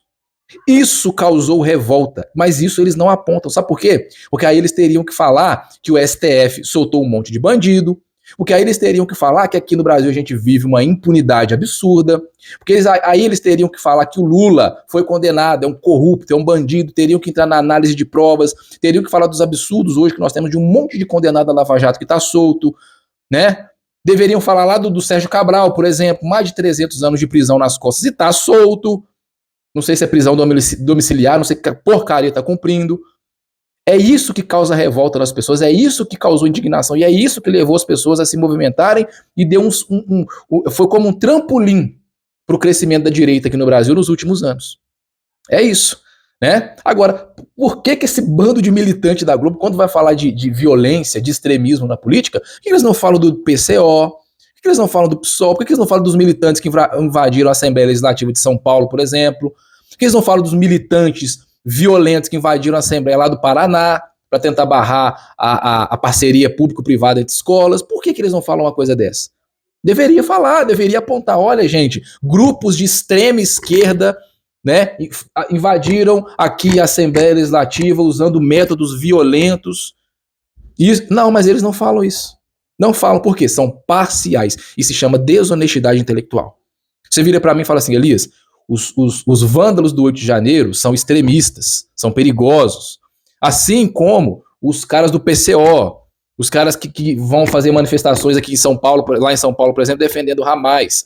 Eles estão em pé de igualdade de radicalismo. Ok, eu concordo com você. Agora, um é radical e antidemocrático, o outro, eu nem falo neles para não precisar tocar no assunto. O nome disso é desonestidade intelectual. Meus amigos, eu tenho certeza que vocês acompanharam aí nas redes sociais a confusão que aconteceu ontem na Câmara entre o deputado Nicolas Ferreira e o André Janones. De forma vergonhosa, o Janones foi absolvido da acusação de rachadinha. Ele mesmo, né, tem um áudio dele falando para todo mundo ouvir que ele fazia rachadinha, pedindo lá para os assessores devolver os valores, e mesmo assim ele foi absolvido de forma vergonhosa no Conselho de Ética ontem. Mas eu trouxe aqui o discurso do Nicolas Ferreira, que é primoroso contra o André Janones, revelando de fato quem essa figura é. E eu queria trazer aqui para vocês, principalmente porque os dois são aqui do meu estado, de Minas Gerais. Eu vou assistir todo o discurso aqui com vocês, depois eu vou assistir mais uma vez e fazer pausas para fazer aqui alguns comentários, tá bom? Então deixa aí nos comentários, eu quero saber se você apoia a cassação, né? Se você apoiou ontem a cassação do André Janones. Quero muito saber a sua opinião. Vamos lá, vamos assistir esse discurso do Nicolas aqui com bastante atenção. O deputado que está aqui hoje com sérias denúncias sobre corrupção, rachadinha, é o maior divulgador de mentira do Brasil. E eu sou uma das vítimas delas. Esse ser que está aqui na minha frente simplesmente divulgou, senhor presidente, um ator pornô gay que ele seguia, depois parou de seguir, para dizer que era eu durante o segundo turno das eleições.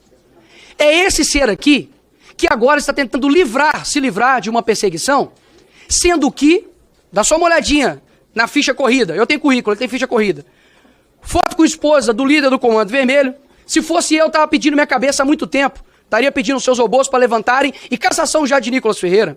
Áudio dele vazado, falando que o primo quer roubar milhões. Se eu, viajando com meu próprio dinheiro, para viagens, qualquer que seja, já sou quase que comparado a um corrupto, Imagina se esse áudio sai da minha boca. O que esse ser faria? Terceiro ponto, áudio insultando assessores. A pessoa que se diz democrática, amorosa e tolerante é o mesmo que escurraça assessores no privado. Mas em público é, obviamente, como se diz na Bíblia, né? O diabo se faz até de luz para convencer os demais. Quarto ponto, admite fake news em seus livros, dizendo que é uma estratégia de eleições. Quinto e último, o áudio da sua rachadinha, né? Da rachadinha no seu gabinete. Sabe o que é isso aqui? É basicamente hoje, vai ser mais uma das provas, se essa comissão, se esse Congresso tem coragem de ser autêntico, tem coragem de ser verdadeiro, e não simplesmente passar porque ele é um defensor do governo ou não. Porque, por muito menos, deputado, está hoje em Bangu 1, que é Daniel Silveira, por crime de opinião, sendo que a mesma pessoa que está aqui hoje, dizendo que não, foi rachadinha voluntária. Rachadinha voluntária! Em todo o tempo livre que o senhor tem, o senhor não conseguiu raciocinar nenhum argumento melhor? Janones na frente dele. Ó, shame on you, se você sabe o que significa. É impressionante como dia após dia essa pessoa quer acabar com reputações, quer destruir famílias, porque quando atingiu isso a mim, simplesmente comemorou como se nada tivesse acontecido. Esse vídeo é do Nicolas? E ele realmente acha que todo mundo é otário de um dia a conta não cair, de um dia não pagar. Mas é o seguinte, o STF pode fazer o que ele quiser, mas há uma lei que jamais ele vai poder derrubar aqui nesse país, que chama-se a lei do plantio, Janones. Aquilo que você planta, você colhe.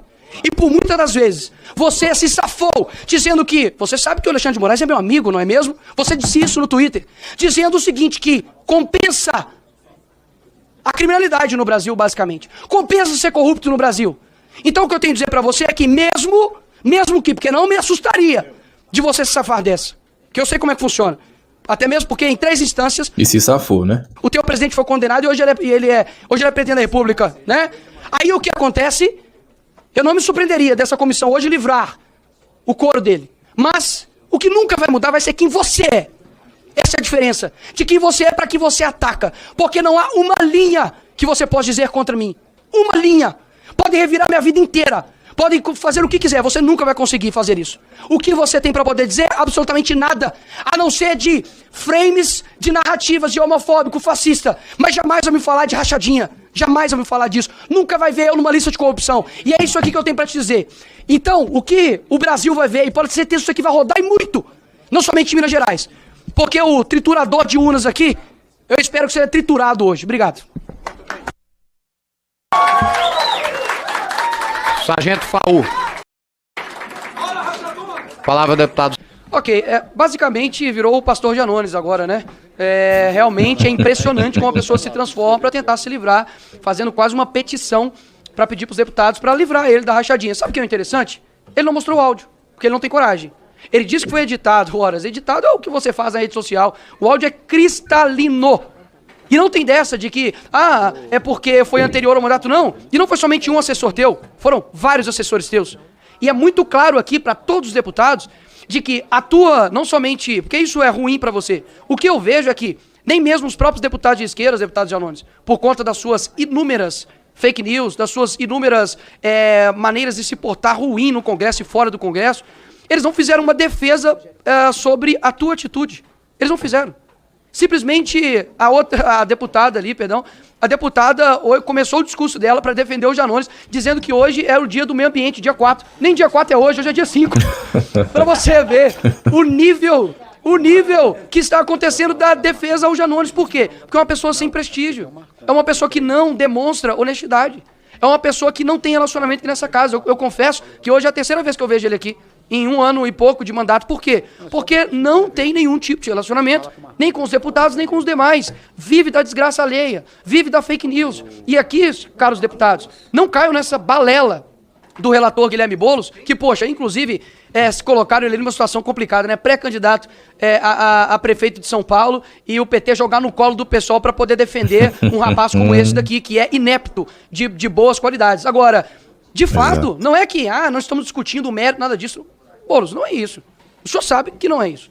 Nós estamos literalmente discutindo um áudio cristalino dizendo que os assessores do deputado Janones cometiam e devolviam o dinheiro para ele.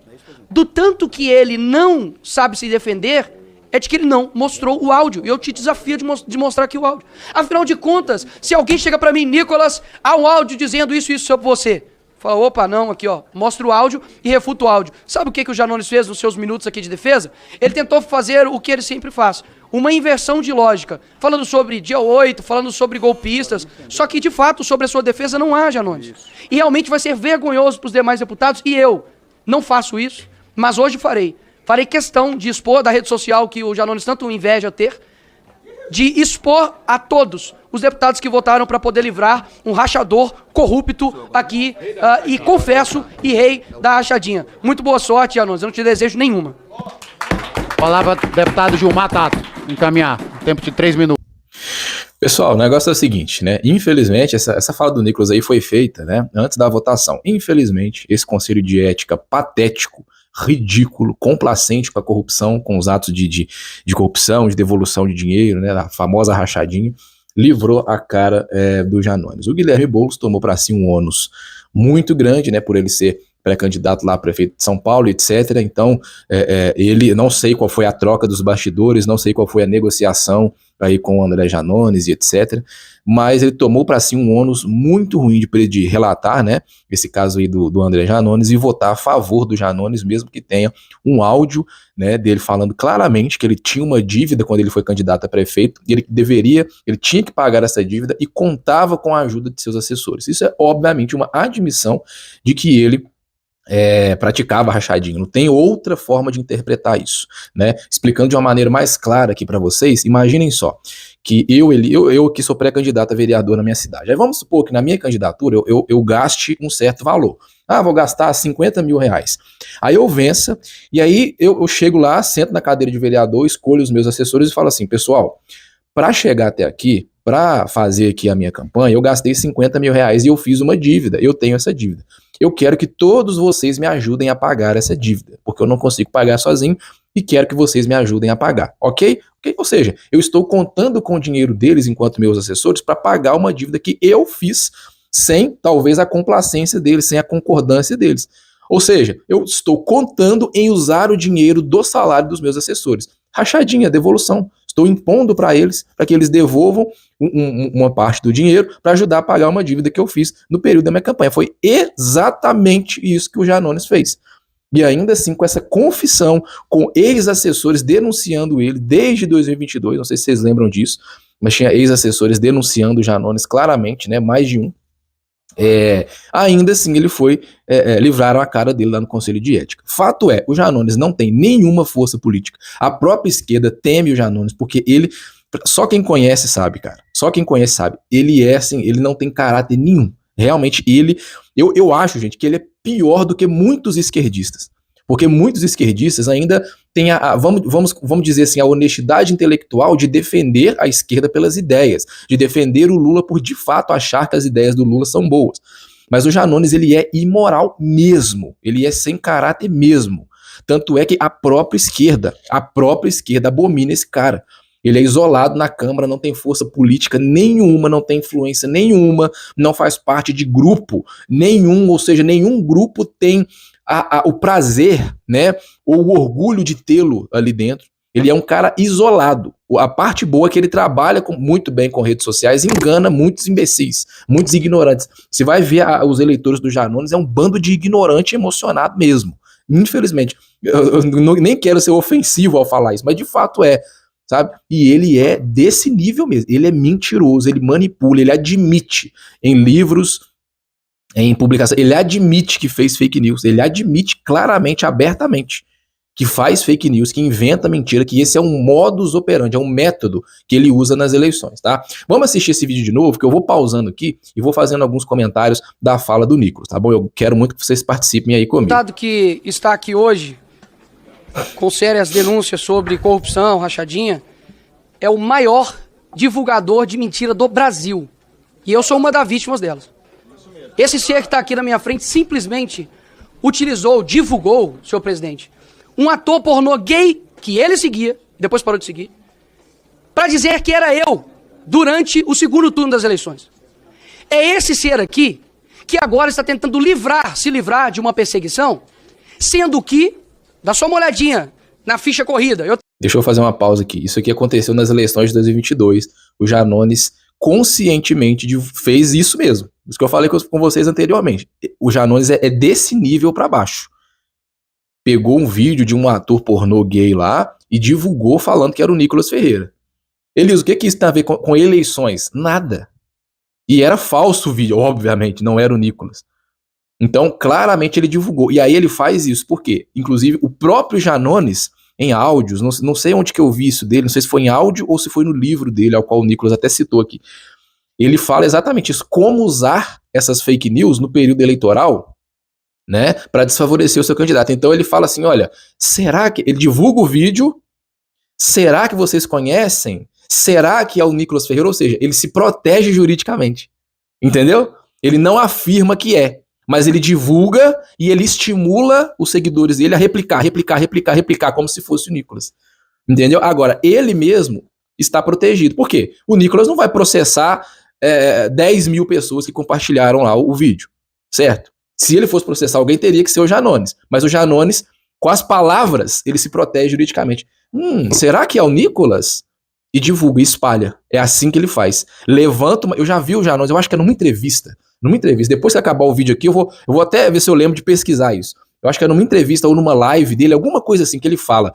Ele dá uma sugestão, ele faz uma pergunta com uma mentira, que ele sabe que é mentira, e joga na rede, estimula as pessoas a compartilharem.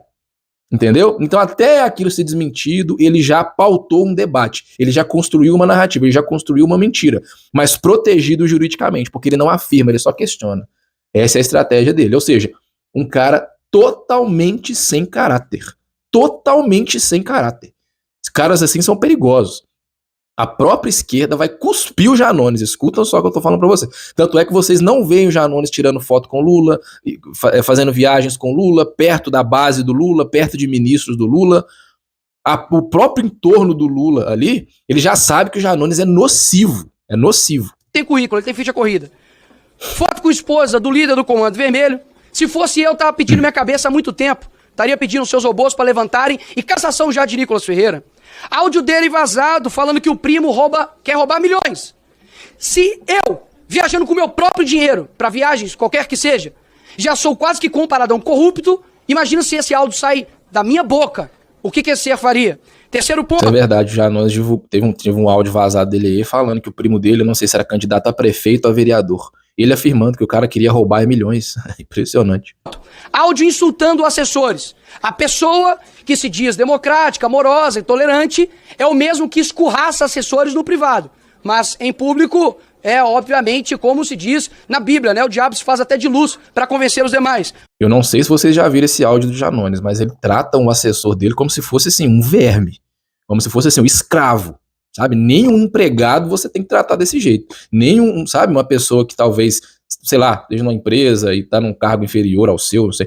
Cara, é surreal o jeito que ele fala com assessores. Surreal. Seus burros, seus imbecis, seus lixos. É nesse nível.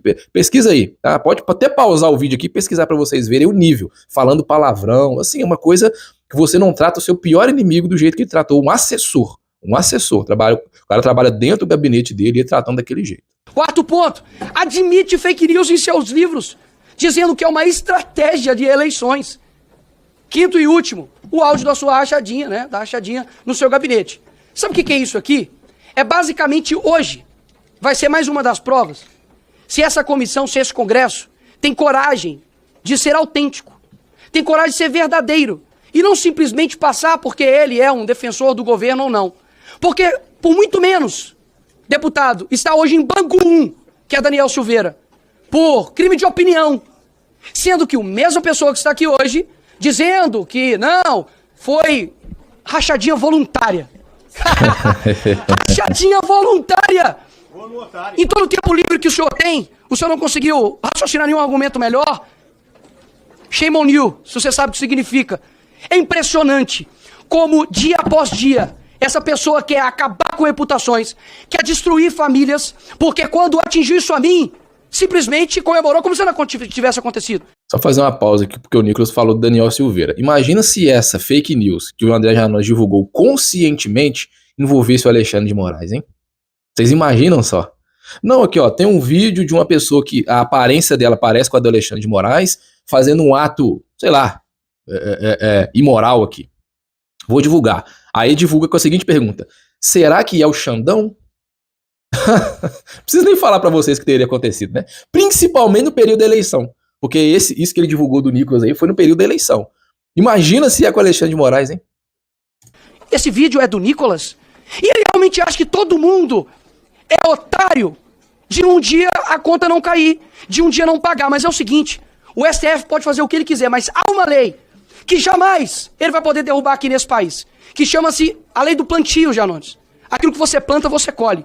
E por muitas das vezes, você se safou dizendo que... Você sabe que o Alexandre de Moraes é meu amigo, não é mesmo? Você disse isso no Twitter, dizendo o seguinte, que compensa a criminalidade no Brasil, basicamente. Compensa ser corrupto no Brasil. Então o que eu tenho a dizer pra você é que mesmo que... Porque não me assustaria de você se safar dessa. Que eu sei como é que funciona. Até mesmo porque em 3 instâncias o teu presidente foi condenado e hoje ele é presidente da República, né? Aí o que acontece... Eu não me surpreenderia dessa comissão hoje livrar o couro dele. Mas o que nunca vai mudar vai ser quem você é. Essa é a diferença. De quem você é para quem você ataca. Porque não há uma linha que você possa dizer contra mim. Uma linha. Podem revirar minha vida inteira.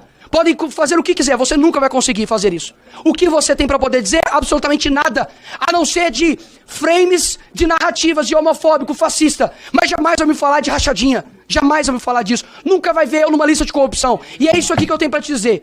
Então, o que o Brasil vai ver, e pode ter certeza que isso aqui vai rodar e muito. Não somente em Minas Gerais. Porque o triturador de urnas aqui, eu espero que seja triturado hoje. Obrigado. Não sei se vocês já chegaram a ver esse vídeo, mas o Janones, na época das eleições de 2022, ele falou que ia triturar o Nicolas nas urnas, né? O Nicolas teve o quê? 5, 6 vezes mais votos do que ele, né? Enfim, muito engraçado. Mas isso que o Nicolas fala aqui, cara, isso é muito interessante e é raro na política hoje, que é o quê? Vamos dizer assim, a reputação do cara, né? Porque a reputação do Janones, cara, nossa, quem conhece, eu acho que ele é de Divinópolis, né? Quando ele concorreu lá na Câmara e etc, tentou ser prefeito por lá. É uma reputação terrível, tenebrosa. Gente, a cúpula petista, todos corruptos, todos defensores, passadores de pano do Lula, eles não querem o Janones. Pra você ter uma ideia. É tipo assim, o diabo olha pro Janones e fica com medo e fala, nossa, esse cara realmente passou dos limites. O diabo acha que o Janones passou dos limites. Sabe? Os corruptos olham pro Janones e falam, cara, esse aí se supera. Esse é o nível do André Janones. Entende? E o que o Nicolas falou é verdade. Eu acho, pessoal, porque na política podem falar o que for, mas você tem que ter uma aliança. Você tem que ter um grupo atrás de você que te sustente. Vamos supor, por exemplo, o Nicolas. Se ele tivesse lá dentro do Congresso só ele falando um discurso, um ponto de vista, né, só ele defendendo um lado político, ele seria triturado ali dentro, né? Mas por que o Nicolas, junto com o PL, junto com essas ideias que ele defende, tem essa força? Porque tem um grupo de deputados, um grupo de parlamentares, assessores, uma população que o apoia. O Janones, ele é isolado. Ele é isolado. Inclusive tinha um outro parlamentar, um outro político aqui de Minas Gerais também, que estava tomando essa linha do Janones, de ser muito veemente, de xingar, de ir pra cima mesmo do sistema, vamos dizer assim, político, que era o Cleitinho, que hoje é senador. Tanto é que, há o quê? 4, 5 anos atrás, se você pesquisar nas redes sociais, aí tem vídeo do Cleitinho e do Janones junto. Só que o que o Cleitinho fez? Ele não tem esse desvio de caráter do Janones, né?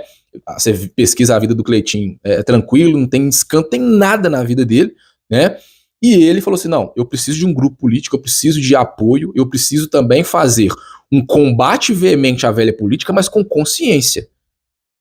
Não me dobrando a práticas como o Janones se dobra. Então, rapidinho, o Cleitinho já se desassociou do Janones, e o Cleitinho, nas eleições de 2022, PL, Bolsonaro, fez campanha pro Bolsonaro, etc. O Cleitinho é do grupo bolsonarista, apesar de não ser aquele bolsonarista raiz, ideológico, mas ele é do grupo bolsonarista, ele é do grupo da direita. Né? Por quê? Porque ele sabe que se continuar desse jeito, principalmente tendo a reputação, sendo quem o Janones é, sabe que ele iria ficar isolado. Né? Agora, o Janones, ele fica isolado porque ele não tem caráter nenhum. É um ser humano desprezível. É ruim pra mim falar isso, eu não gosto de ofender ninguém. Mas no caso dele, é um ser humano desprezível. Desprezível.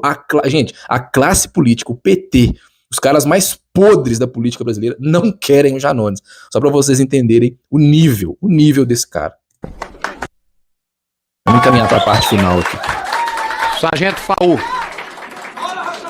Palavra, deputado. Ok, basicamente virou o pastor Janones agora, né?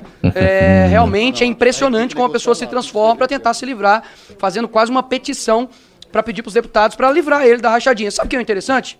Ele não mostrou o áudio, porque ele não tem coragem. Ele disse que foi editado, horas. Editado é o que você faz na rede social. O áudio é cristalino.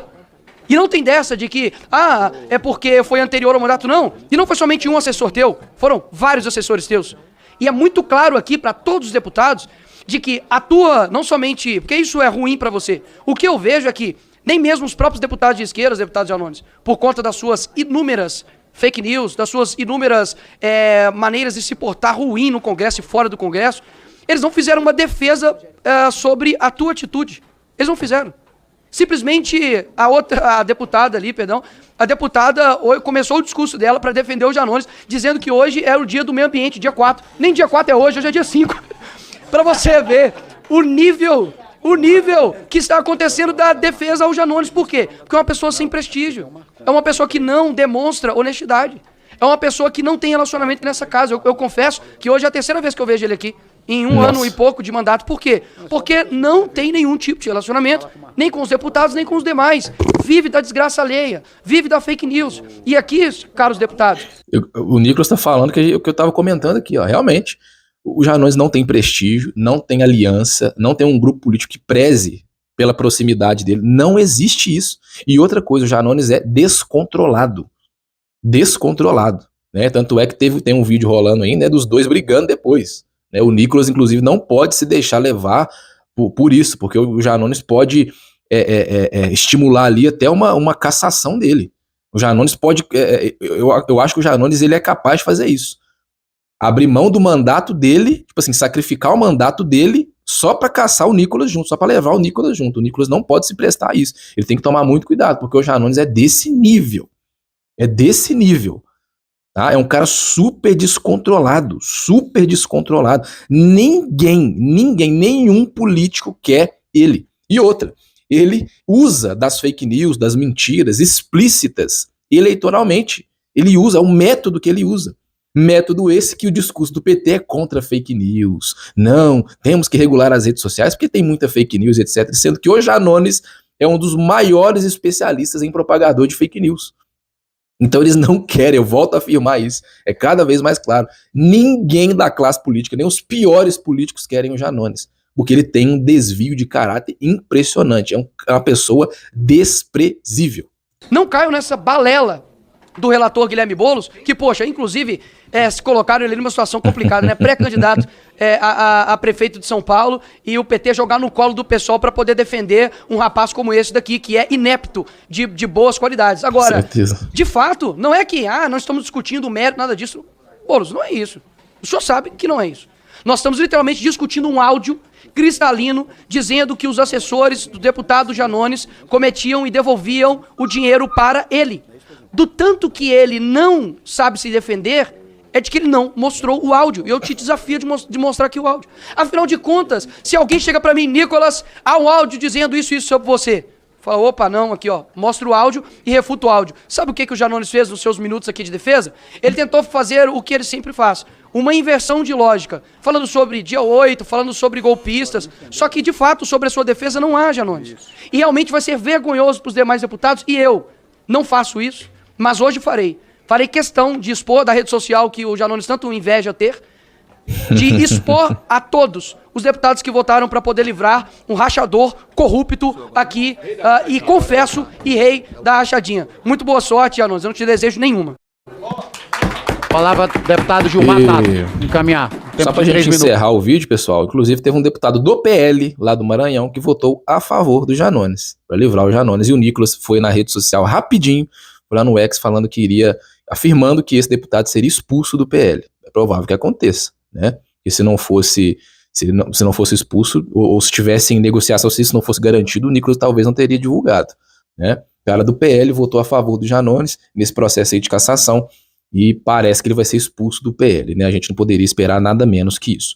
Meus amigos, muito obrigado por ter assistido o vídeo até aqui, né? Apesar dessa notícia ruim aí, conseguimos firmes, né? Eles estão provando de fato quem são, né? Cada votação dessa, o Guilherme Boulos se jogou no buraco, trouxe para si um ônus político gigantesco, já que ele é pré-candidato aí à Prefeitura de São Paulo. Enfim, continuamos, seguimos em frente aí, tá bom? Um abraço, fiquem com Deus, até amanhã, nosso próximo encontro. Tchau, tchau.